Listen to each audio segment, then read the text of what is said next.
लेकिन जो बिल्कुल भी एक्सपेक्टेड नहीं था वो ये कि पुल के ट्रैफिक में एक रेस्क्यू वैन भी फंसी पड़ी थी और जोर जोर से इमरजेंसी सायरन बजा रही थी। तो वैन वाले ने बताया कि महावीर कोलियरी माइन में बहुत बड़ा कांड हो गया है और 65 मजदूर बेचारे अंडरग्राउंड माइन में ही फंस गए हैं। आप बिलीव नहीं करोगे कि हर एक मिनट में 23,000 लीटर पानी बाहर निकाला जा रहा था। तो यहाँ पर है वो दूसरी वाली कोल सीम जिसका नाम है नारायणपुरी सीम और 12 और 13 नवंबर की रात इस नारायणपुरी सीम में ही हादसा हुआ था। और दूसरी बात ये कि 8 घंटे की शिफ्ट लगातार होती है, नीचे कोई सिगरेट बीड़ी भी नहीं पी सकते। As a result of this ऊपर वाली सीम से बाढ़ की तरह पानी आने लगा। तो ये मिनिस्टर जसवंत सर को बोलता है कि ये क्या फालतू चिड़िया का घोंसला बनाने में लगे हुए हो, इससे कोई मजदूरों की जान वान नहीं बचने वाली। तो लास्ट में उस काली गुफा में अकेला बचा तो सिर्फ ये एक बहादुर सरदार।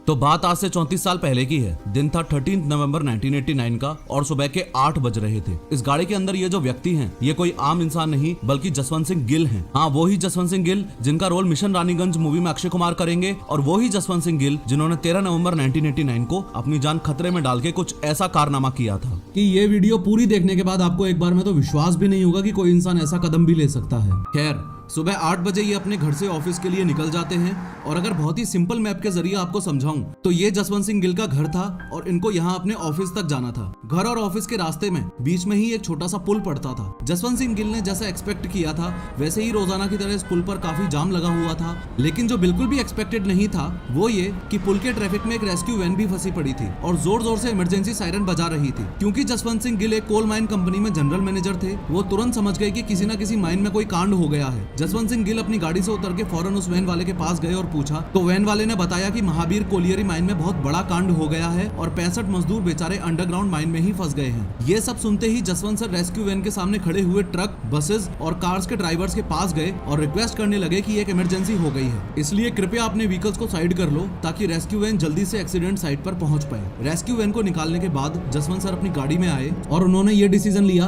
कि आज वो ऑफिस ना जाकर उस रेस्क्यू वैन के पीछे पीछे एक्सीडेंट साइट पर ही जाएंगे। सुबह लगभग 8:30 बजे जसवंत सिंह गिल जैसे ही एक्सीडेंट साइट पर पहुंचे तो देखा कि कुछ लोगों की भीड़ लगी हुई थी। चारों तरफ अफरा तफरी मची हुई थी, लोगों को कुछ समझ नहीं आ रहा था। आगे बढ़ने से पहले आपको ये बात भी अच्छे से पता होनी चाहिए कि जसवंत सर सिर्फ नॉर्मल माइन इंजीनियर नहीं थे, वो रेस्क्यू ट्रेंड पर्सन भी थे। हर माइनिंग कंपनी अपने कुछ एम्प्लॉइज को रेस्क्यू ट्रेंड रखती है क्योंकि माइनिंग कंपनीज में कभी ना कभी तो एक्सीडेंट होता ही है। इसके अलावा एक बार आपको फिर से बता देता हूँ कि जसवंत सर का इस वाली माइन से कोई लेना देना नहीं था, वो किसी और दूसरी माइन में काम करते थे और वहां पर जनरल मैनेजर थे। अभी तक जसवंत सिंह गिल को सिर्फ इतना पता चला था कि इस कोयले की अंडरग्राउंड माइन में पानी भर गया है और 65 मजदूर अंदर ही फंसे रह गए हैं। खैर, ऐसे केस में सबसे पहला सॉल्यूशन जो किसी के भी दिमाग में आएगा वो ये कि पहले तो माइन में से पानी बाहर निकाल लो, उसके बाद मजदूरों को बाहर निकाल लेना। तो ऐसा करने के लिए दोनों शाफ्ट में ज्यादा से ज्यादा सबमर्सिबल पंप्स लगाए गए और शाम तक धड़ाधड़ पानी बाहर खींचा गया। आप बिलीव नहीं करोगे कि हर एक मिनट में 23,000 लीटर पानी बाहर निकाला जा रहा था। और उस दिन यानी 13 नवंबर को जब शाम को कैलकुलेशन की गई तो ये पता चला कि जितना पानी माइन में भर गया है उसे निकालने में 1.5 से 2 महीने लग जाएंगे। 1.5 से 2 महीने? ये कैसे पॉसिबल है? कोयले की माइन में नहर जितना पानी आया कहां से? अगर इस पूरे कॉन्सेप्ट को अच्छे से समझना है तो मुझे सिर्फ 2 मिनट दो और इस पूरी कोल माइन का स्ट्रक्चर मैं आपको 3D एनिमेशन के थ्रू अच्छे से समझा दूंगा। अपने इंडिया के मैप में ये जो स्टेट है वेस्ट बंगाल, इस वेस्ट बंगाल के ऊपरी हिस्से में एक सिटी है जिसका नाम है आसनसोल। आसनसोल नामक इस शहर के पास रानीगंज नाम का एक रीजन है और उसमें ही ये एक कोयले की खदान थी जिसका नाम था महावीर कोलियरी। ये जो 65 मजदूर वाला एक्सीडेंट हुआ था ये इस महावीर कोलियरी माइन में ही हुआ था। और अब ध्यान से 3D में इस माइन के स्ट्रक्चर को समझो। ये माइन एक कोयले की माइन है, ऐसे ही चाहे लोहा हो, तांबा हो, सोना हो या कोयला हो, हमें सब कुछ इस धरती से ही मिलता है। तो जनरली जो कोयले की माइंस होती हैं वो कुछ ऐसी दिखती हैं। ध्यान से समझो, ये आप हो और आपके नीचे ऑब्वियसली ग्राउंड यानी रेत, मिट्टी, पत्थर का ये स्ट्रक्चर है। फिर ग्राउंड के थोड़ा और नीचे एक ऐसी लेयर होगी जिसमें कोयला पाया जाता है। कोल की इस पूरी एक लेयर को सीम बोलते हैं। ये सीम वर्ड बहुत इंपॉर्टेंट है, आगे काम आएगा, ध्यान रखना। फिर उसके बाद और नीचे जाने पर दोबारा ग्राउंड शुरू हो जाएगा और फिर से एक कोल सीम मिल जाएगी। अब ऐसे ही ये कोल सीम्स कितनी होंगी ये लोकेशन टू लोकेशन डिपेंड करता है। हो सकता है किसी एक कोल माइन में सिर्फ एक ही सीम हो और किसी दूसरी कोल माइन में ऐसी 10 सीम्स हो। सब माइन की लोकेशन और नेचर पर डिपेंड करता है। खैर, जैसे अब आप यहाँ ग्राउंड पर खड़े हो और कोल सीम यहाँ नीचे है तो किसी भी कोल माइन में से ये कोयला निकालने के लिए ऐसे वर्टिकल शाफ्ट बना दिए जाते हैं और इनमें एलिवेटर्स लगा दी जाती हैं। ये शाफ्ट शब्द बहुत इंपॉर्टेंट है, इसे याद रखना। और इसको ऐसे समझ लो कि लोगों के नीचे जाने के लिए ये बस एक सूखा कुआं था और कुछ नहीं। इस वर्टिकल शाफ्ट से होते हुए ही मजदूर नीचे जाते हैं, सीम्स के अंदर ब्लास्ट करते जाते हैं, कोयला निकालते जाते हैं, फिर ब्लास्ट करते हैं, फिर कोयला निकाल लेते हैं और आगे बढ़ते जाते हैं। अब जरूरी नहीं है कि ये सीम्स हमेशा स्ट्रेट ही हों, कुछ इस तरीके से टिल्टेड भी हो सकती हैं और ये टिल्टेड सीम्स वाला केस ही उस महावीर कोलियरी माइन में था जिसमें 65 मजदूरों वाला एक्सीडेंट हुआ। अगर इस महावीर कोलियरी माइन के स्ट्रक्चर को आप 3D एनिमेशन की मदद से समझोगे तो ये कुछ ऐसी दिखती थी। यानी ये तो वो ग्राउंड सरफेस है जिसपे जसवंत सिंह गिल अभी खड़े हुए हैं और उनके नीचे ग्राउंड के बाद ये जो पहली कोयले की सीम आप देख रहे हो इसका नाम है निंगा सीम। ये वो सीम थी जिसमें कई साल पहले काम हो चुका था, यहाँ से कोयला निकाला जा चुका था, ये काफी लंबे समय से खाली पड़ी हुई थी और सबवेल वाटर, फ्लड वाटर और बारिश का पानी यहाँ पर ऑलरेडी भर चुका था। 3D एनिमेशन की मदद से किसी भी कॉन्सेप्ट को समझना कितना आसान है ये जस्ट अभी आपने नोटिस किया। अगर आप भी ऐसी high quality 3D animated videos बनाना सीखना चाहते हो तो एनिमेशन कोर्स की कंप्लीट डिटेल्स के लिए स्क्रीन पर दिखाई गई वेबसाइट पर विजिट करो या फिर पिन्ड कमेंट चेक करो। खैर, इस निंगा सीम के भी थोड़ा नीचे अगर चले जाएं तो यहाँ पर है वो दूसरी वाली कोल सीम जिसका नाम है नारायणकुरी सीम और 12 और 13 नवंबर की रात इस नारायणकुरी सीम में ही हादसा हुआ था। ध्यान से समझो कि एग्जैक्टली ऐसा क्या हुआ था कि नीचे वाली सीम में ऑलमोस्ट बाढ़ ही आ गई थी।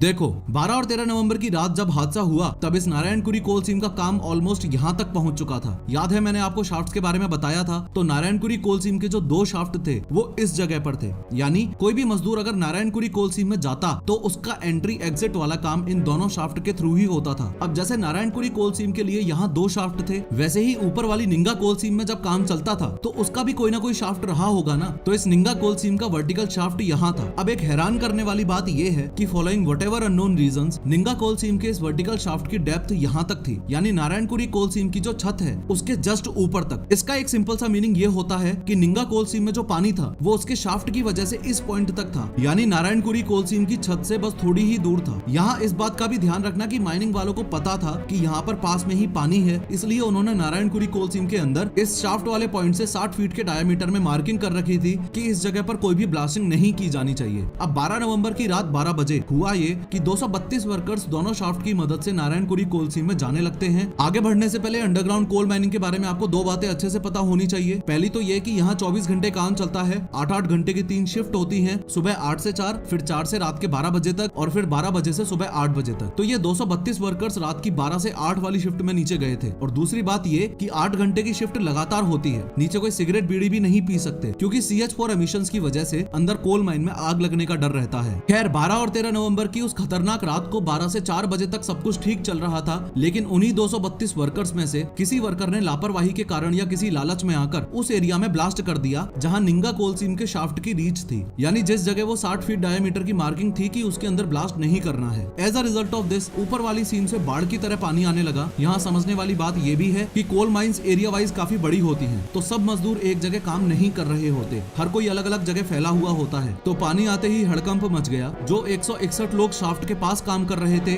वो तो शाफ्ट की मदद से ऊपर जमीन पर आ गए और बच गए। जो 71 लोग नीचे रह गए उसमें से 6 उस बाढ़ की चपेट में आ गए और जान गंवा बैठे। अब बचे हुए जो 65 लोग थे वो इस नारायणकुरी कोल सीम के अदर एंड पर थे, यानी शाफ्ट के अपोजिट वाले कोने पर थे। तो फाइनली 13 नवंबर को सुबह 8:30 बजे जब जसवंत सिंह गिल महावीर कोलियरी माइन पर पहुंचे तो स्थिति ये थी कि दोनों शाफ्ट में तो ऑलरेडी 12 मीटर पानी भर चुका था, नारायणकुरी कोल सीम भी फुल भरी हुई थी और बस एक कोने पर 65 मजदूर बेचारे फंसे पड़े थे। अब माइन के ऊपर यहाँ पर धड़ाधड़ पॉसिबल सॉल्यूशंस पर चर्चाएं चलने लगी थी। सबसे पहले सॉल्यूशन के बारे में हम बात कर चुके हैं, सबमर्सिबल पंप्स की हेल्प से पानी बाहर निकालने वाला, लेकिन वो सॉल्यूशन किसी काम का नहीं है क्योंकि पूरा पानी निकालने में 1.5 से 2 महीने लगेंगे और तब तक मजदूर जिंदा नहीं बच पाएंगे। दूसरा सॉल्यूशन ये सोचा गया कि जिस लोकेशन पर मजदूर फंसे पड़े हैं उसी जगह एक नया शाफ्ट बना दिया जाए, तो उसकी भी कैलकुलेशन करने पर यह पता लगा कि कम से कम 6 महीने लगेंगे और तब तक मजदूर जिंदा नहीं बच पाएंगे। तीसरा सॉल्यूशन ये सोचा गया कि ऊपर वाली निंगा कोल सीम का जो शाफ्ट ब्लास्ट हो गया है वहीं से नीचे जाया जाए और मजदूरों को निकाल के लाया जाए, लेकिन उस शाफ्ट में पानी इतना ज्यादा भरा हुआ था कि किसी भी हाल में आन जान संभव नहीं था। इसके बाद जसवंत सिंह गिल, जो कि IIT ISM धनबाद से पढ़े हुए रियली टैलेंटेड माइनिंग इंजीनियर थे, उन्होंने अपना आइडिया बताया कि क्यों ना जमीन से लेके मजदूरों तक 22 इंच का छोटा सा बोरहोल किया जाए, उसमें एक कैप्सूल को डाला जाए और उसके थ्रू बंदों को बाहर निकाला जाए। चूंकि ऐसा कुछ इतिहास में आज से पहले कभी नहीं हुआ था, इसलिए जैसे ही ये आइडिया लोगों ने सुना तो सौतेली सास की तरह मुंह बनाने लगे, आनाकानी करने लगे और 95% मौजूद लोग इस आइडिया से असहमत थे। लोगों की असहमति के बाद भी जसवंत सिंह गिल ने लोगों को बोला, तुम जो कर रहे हो करते रहो, मुझे जो आइडिया सही लग रहा है मैं उस पर काम करूंगा और तुम्हारे रेस्क्यू प्रोसेस में इस कैप्सूल वाले आइडिया का कोई इंटरफेरेंस नहीं है, so it should not be a problem to anyone. फिर जसवंत सिंह गिल वर्कशॉप में गए और वर्कर से स्टील का कैप्सूल बनवाना शुरू किया। चूंकि ऐसा कुछ पहले नहीं हुआ था और ये न्यू आइडिया था, इसलिए कैप्सूल बनाते वक्त सब ट्रायल एंड एरर वाला सीन चल रहा था। सबसे पहले कैप्सूल रॉड का था और कुछ ऐसा निकल कर आया, दूसरा कैप्सूल कुछ टॉर्पीडो टाइप का निकल कर आया और तीसरा कैप्सूल फाइनली वैसा निकल कर आया जैसा चाहिए था। ये कैप्सूल प्रिपेयर करवाने में और ग्राउंड लेवल से मजदूरों तक 22 इंच का बोरहोल करवाने में लगभग 2 दिन और लग गए थे। लेकिन सवाल ये है कि बिना फूड एंड वाटर के मजदूर 2 दिनों तक नीचे जिंदा कैसे रहे? इसका आंसर है कई सालों पहले किया गया ये एक छोटा सा बोरहोल जो काफी छोटा था और इसके थ्रू ही मजदूरों तक फूड, मेडिसिन्स एक्सेट्रा पहुंचाए जा रहे थे। एनीवेज, ये कांड इतना बड़ा था कि जब तक कैप्सूल और 22 इंच का बोरहोल प्रिपेयर हुआ, इन 2 दिनों में 25,000 लोगों की भीड़ और काफी बड़ी बड़ी अथॉरिटीज भी वहाँ इकट्ठी हो गई थी। इन्हीं लोगों में से एक था ये बंगाल का मिनिस्टर जो जसवंत सिंह गिल एकदम खिलाफ था। कैप्सूल प्रिपेयर होकर जैसे ही बोरहोल के पास लाई गई तो ये मिनिस्टर जसवंत सर को बोलता है कि ये क्या फालतू चिड़िया का घोंसला बनाने में लगे हुए हो, इससे कोई मजदूरों की जानवान नहीं बचने वाली। रिस्पांस में जसवंत सर ने कैप्सूल को खड़ा करवाया और मिनिस्टर को बताया कि बूट और पगड़ी को मिलाकर मैं 6 फुट 2 इंच का हूँ और 95 किलो का हूँ और इस बात की गारंटी है कि नीचे फंसे हुए 65 मजदूरों में से ना ही तो कोई मेरे से लंबा है और ना ही कोई मेरे से मोटा है। तो अगर मैं इस कैप्सूल में घुस सकता हूँ तो इस कैप्सूल के थ्रू उन 65 लोगों की जान भी बचाई जा सकती है। इतना सब समझने के बाद भी उस मिनिस्टर को ये सब बकवास लग रहा था। उसने उस समय के वेस्ट बंगाल के चीफ मिनिस्टर श्री ज्योति बसु को कॉल लगाया और बोला कि सर कोई और सुझाव सोचना पड़ेगा, ये सरदार तो कोई चिड़िया का घोंसला बनाने में लगा हुआ है जिससे कोई जान नहीं बचने वाली। खैर फाइनली सब कुछ रेडी होने के बाद 15 और 16 नवंबर की रात को 2:35 पर जसवंत सिंह गिल कैप्सूल के थ्रू नीचे गए। इस बात को भी समझो कि इस कैप्सूल का सफर कोई आसान नहीं था।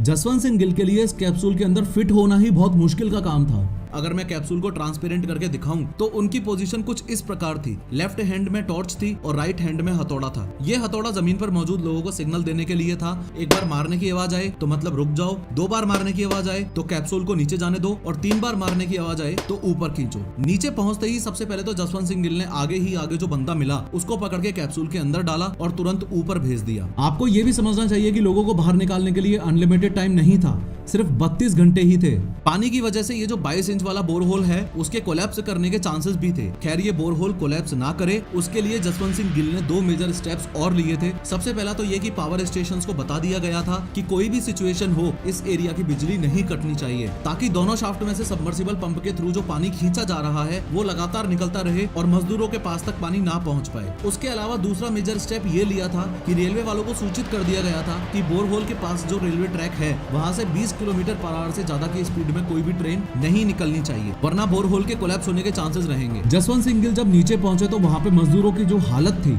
वो दयनीय थी।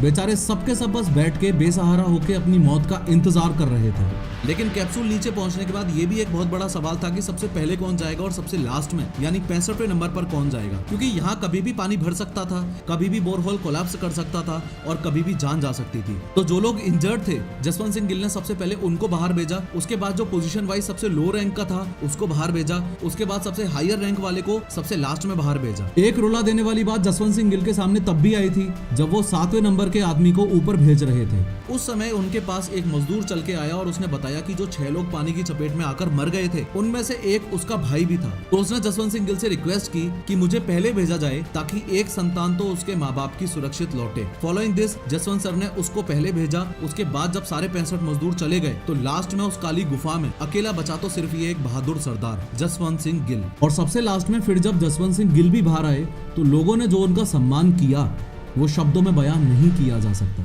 खैर इस वीडियो पर क्लिक करके ध्यान से 3D में डिटेल में समझो कि सिद्धू मूसेवाला की हत्या कैसे की गई थी।